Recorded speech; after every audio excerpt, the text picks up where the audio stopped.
Tonight on News 9 at 10 o'clock.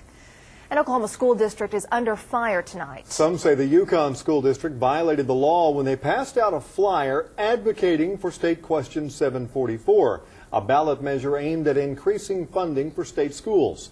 News 9's John Jordan spoke to both sides on this. John? Well, Kelly, having spoken to this Yukon school superintendent, he wanted to be very clear the flyer was never intended to take a position. However, those against 744 aren't buying it.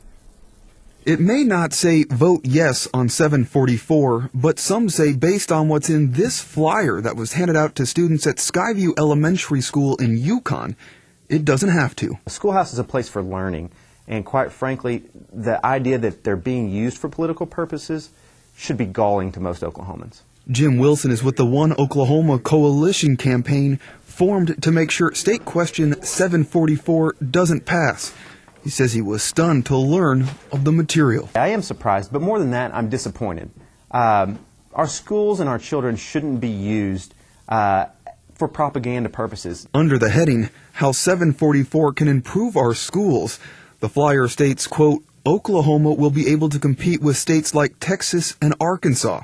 It continues on, saying, today our kids are forced to use outdated textbooks. They deserve better.